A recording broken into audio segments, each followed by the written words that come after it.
Had the course of history gone just slightly differently, Rex would have been leaving Rome with Regni at his side and his family avenged.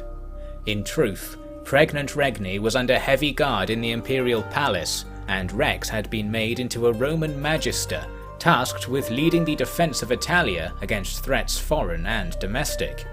It was no joke. A Roman army had marched on Rome and been defeated by Rex's troops. A statement had been made, but others would make the march all the same. The front hall of the imperial palace was far less busy than usual. Since Rex had taken command, most of the nobles and bureaucrats of Rome had left to wait in hiding with Aurelius somewhere in Tarentum. Rex was making do with his own staff, hired from the city's sizable non-Roman population.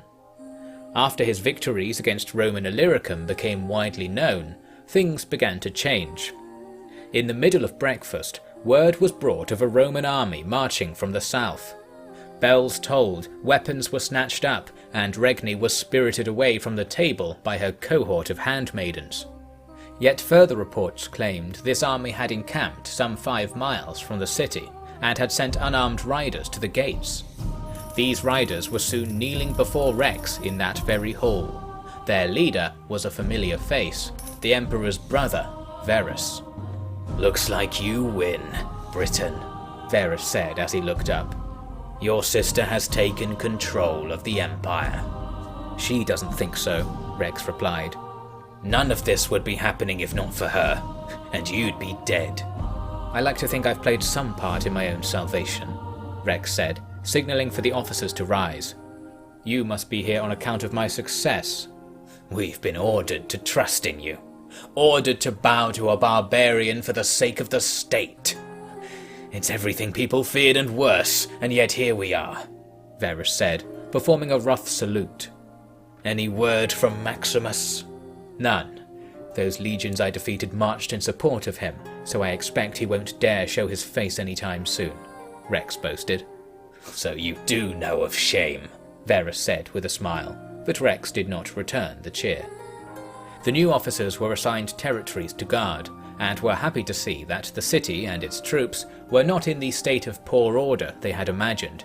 For a barbarian, Rex was rather a sophisticated military man, but the Romans weren't quite ready to openly admit that yet. Amid the ruckus of a city recovering from attack, a lone donkey rider crept up towards the imperial palace. When Rex was summoned out to inspect the man, he saw none other than the old priest, Clodolf. "The town was up in arms at the news of your appointment," the priest explained over food inside. "The officers from the garrison were readying men to attack you. I realized that for you to have become the master of Rome, you must truly have the blessing of the Lord, as I always suspected. I was wrong not to see that before, and so I came to warn you, and to serve you as I once did." Rex just so happened to need a learned man to run certain state affairs, and the Roman administration went wanting of anyone willing to trust him quite yet. That wasn't going to improve now that his secretary was a member of a widely disdained religious sect. But Clodolf was not only a fair enough bureaucrat, but was proven perfectly correct on his warning of invasion.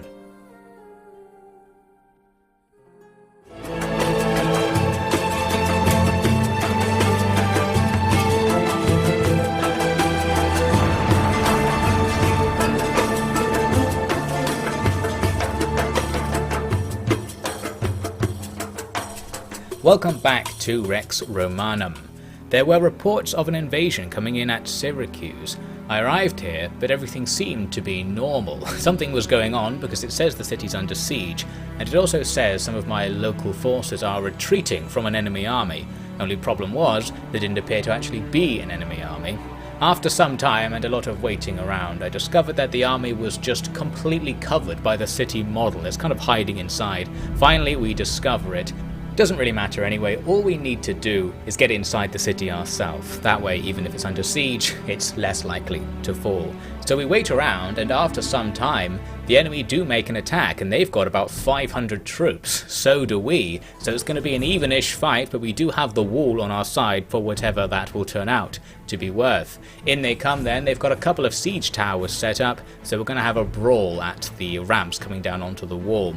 You may note that for some reason in this battle, the vast majority of the sound effects were silent. I think there's just too much going on, and the game's sound effects engine just gave up on life. So it is going to be a bit weird, unfortunately. Everything is just really quiet. As you can see, all we need to do is defend these ramps and stop the enemy from taking the wall. We've got all of our forces up here to do so. So it is going to be a bit of a brawl, and because there's not much space, it does make it hard for me personally to take part in the battle. I can snipe at the edges of the little enemy formations that are gathering up on these siege ramps, but it's not very fast and I can't hit them all that reliably, so I got bored of that after a while and decided to try my luck at getting into the brawl and fighting myself. All I really need to do is find a little edge, just get around the side of where the enemy are fighting my men and start sneakily killing them while they're not paying attention. The archers were proving to be pretty useless, so I'm going to order them to run back into the city, getting off the wall. Since they're just taking up space, they're stopping our guys from getting into the enemy and they're getting themselves killed in melee. After I'd done ordering that, things are starting to actually break down here at the front. The enemy are putting more and more pressure on the men we have blocking their ramps, and we're starting to run out of men. So once I finally get into a position here where I can start hacking the enemy, it's actually a little bit too late. They've already taken part of the wall, as we'll rapidly discover. A few of the enemies come round to the left and start hacking their way through the back of the group at that ramp, because indeed they've already taken one of the ramps further down. So now they are all over this wall and we're in trouble. We're also having the classic problem of not being able to really tell which guys are the enemies because they look exactly the same as my men, and I don't like having the little things that hover above their heads on to tell you which side's which, because I think it looks really bad. Anyway, the enemy at the moment vastly outnumber us. Our reinforcements have just spawned onto the map, but they're on the other side of the city, so they're of no use to us now, and I quickly realise I'm pretty much the last guy left alive on the wall. It's time to leg it. So we start running. At the end of the wall there is a set of stairs down so we can get into the city streets. Some of my men started to catch up with me from the reinforcement wave, so I thought we'll form up here to try and stop the enemy once again. However, an arrow hit me, so that didn't go very well. That said, with our reinforcements arriving, there is now going to be another brawl right here. No idea about the numbers at this point on each side, but after a while, watching the fight, I thought it's probably not going all that well, and I wanted to try and retreat to effectively reset the battle. Wasn't really sure if this would work, but I was going to go ahead with it anyway. So I say retreat, it kills some more guys on both sides.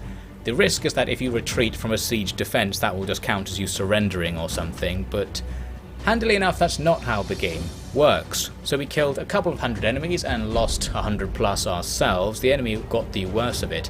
And all this actually does is restart the battle. So somehow the enemy also retreated back outside. They're going to attack the walls again.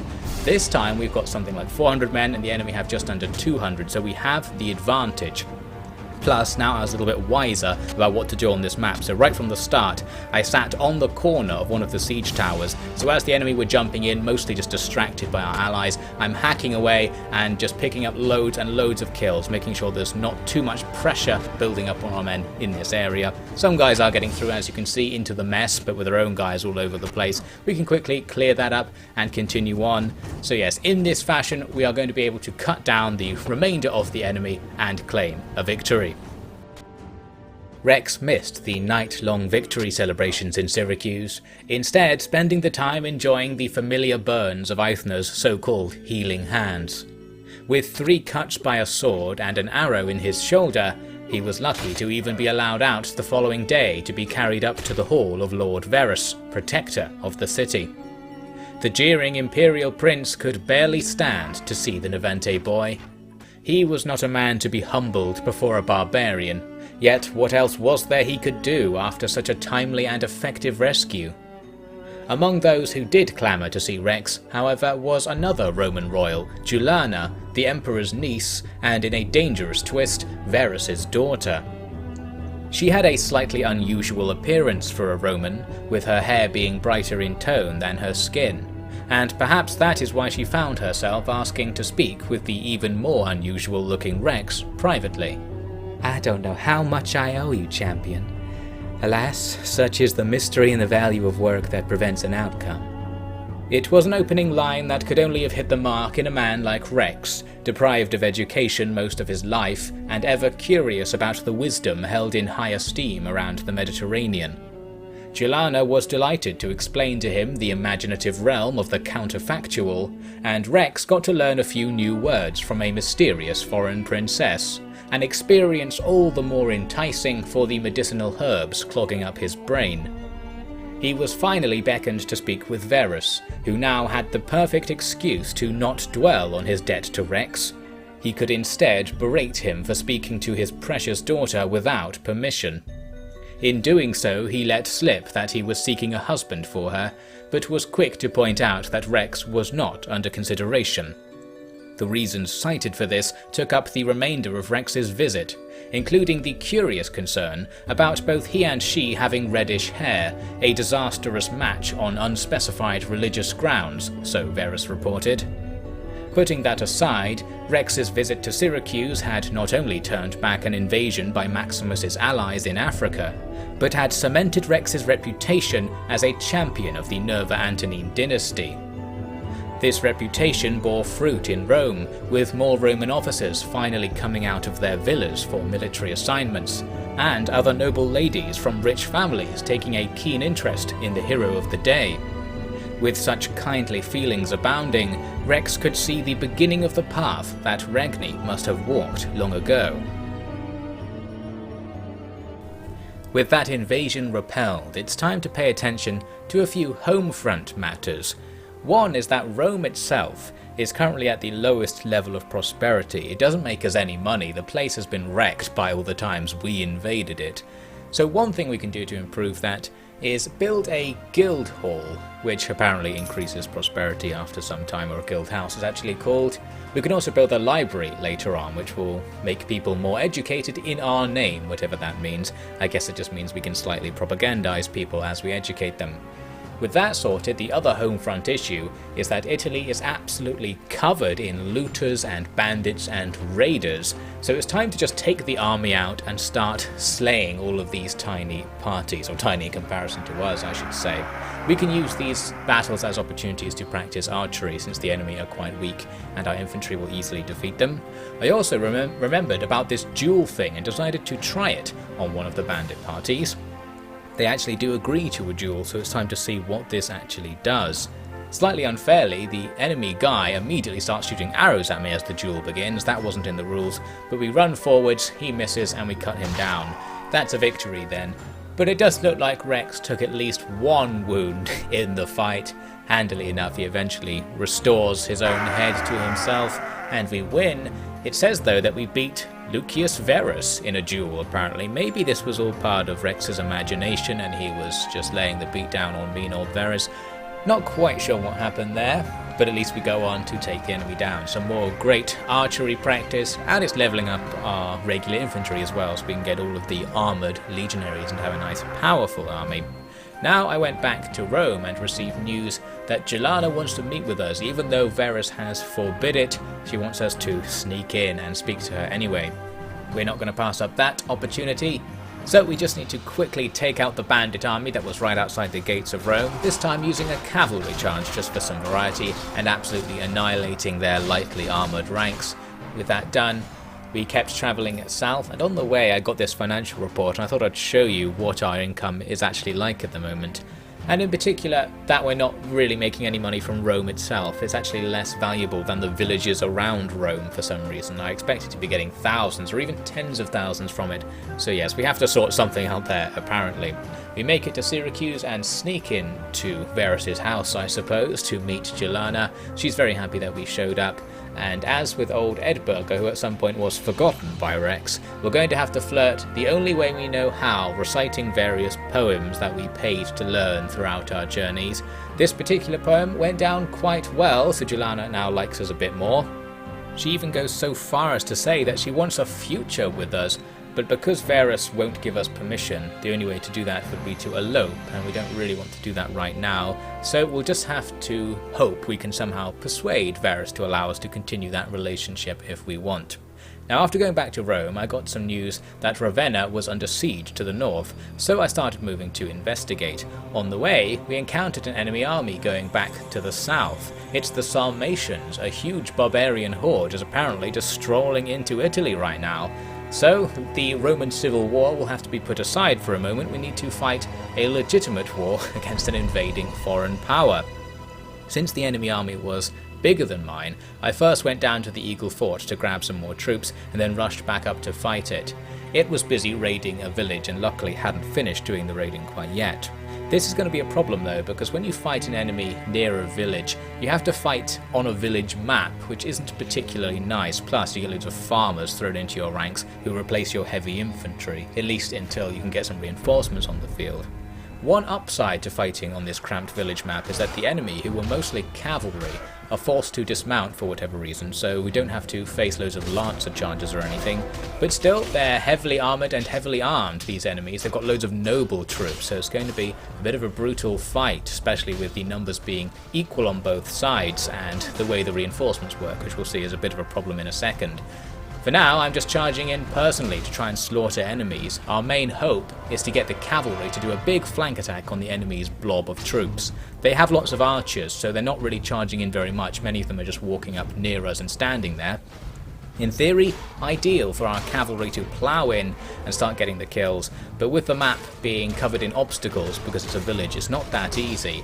And really, it's Rex himself still doing most of the work, hacking through the enemy's soldiers, and very quickly our cavalry are being dismounted and are being killed in these melees. It's not very good. I went back up to the hill where our army was forming up to do some archery, but the enemy's many archers took me down, so now I'm out of the fight.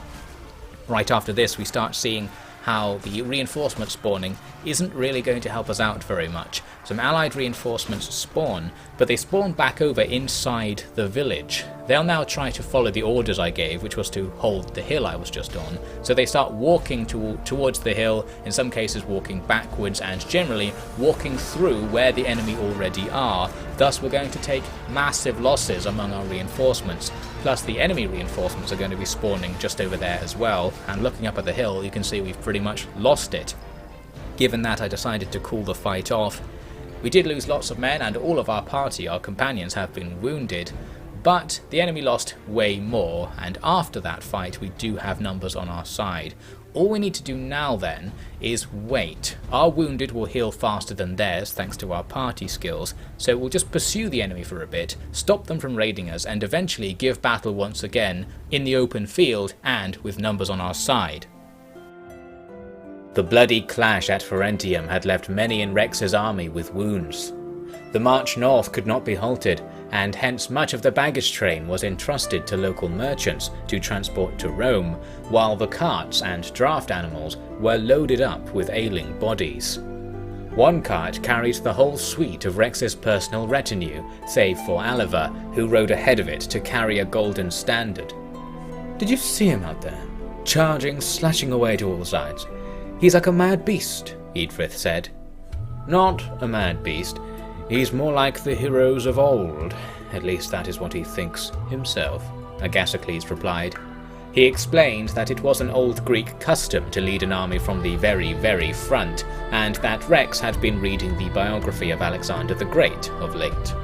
Alexander somehow survived his heroics, yet the gods saw fit to strike him down for his recklessness anyway. He concluded. "Gods won't touch old Rex," Pillow assured them. "You know something we don't?" Eadfrith asked. "Yeah, the will of the gods. Care to share it then?"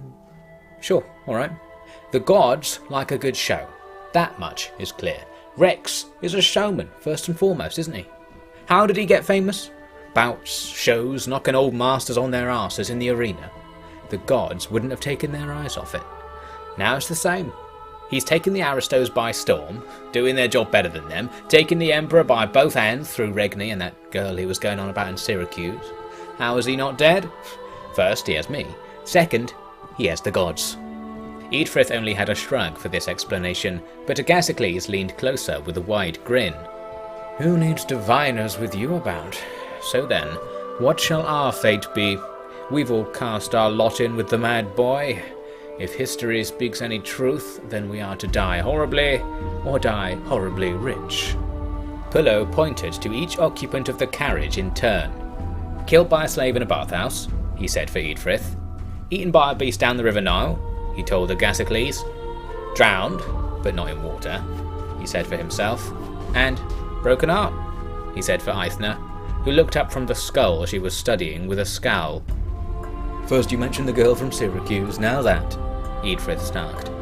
Aithne looked like she wanted to object in some way, but horns and drums were sounding from the front of the column, and all around them men were dragging themselves and their gear off the carts and stamping up the road. "But yeah, we all die extremely rich," Pullo called out, settling into the cart to enjoy the rest a broken leg affords you in times like these. This field battle against the Sarmatians that we eventually got proved to be quite a disorganised affair. The enemy infantry wasn't forming up properly, and as my infantry formed a square to face them, I ended up somehow getting my cav to charge into the back of my own men, so they didn't attack the enemy properly, and really it's just Rex really getting in there and providing the cavalry charge action. So it just came down to a huge brawl. Rex was already damaged at the start of the fight, already wounded I should say, and very quickly goes down when stuck in amongst the enemy, so that didn't go very well, did it? I let the fighting continue for a while because we were killing loads of enemy archers and stuff in the melee, but then a reinforcement wave of cav appeared and looked like it was about to surround our little infantry block. So I called the fight off, losing more men in the retreat. Overall, that little brawl was actually quite bad for us. We lost loads of guys in retrospect, especially among the cav, who were kind of bogged down in our own men and not fighting very efficiently. The enemy lost plenty more, of course, but it's just annoying to actually take substantial losses ourselves. So now we're going to quit the engagement, even though right there it would have been a 3-1 numerical advantage to just restart it, because I thought, well, we'll wait again, because we'll still have the party treatment thing going on and we'll end up with more men than them later on. This doesn't end up being the case because our guys are wounded, our party members are wounded, meaning they don't apply their party skills, and our guys were probably healing just as fast as the enemies, and we end up with only a 2-1 numerical advantage in the battle I eventually go for. At least Rex is a bit more alive so we can participate a bit more in the fight.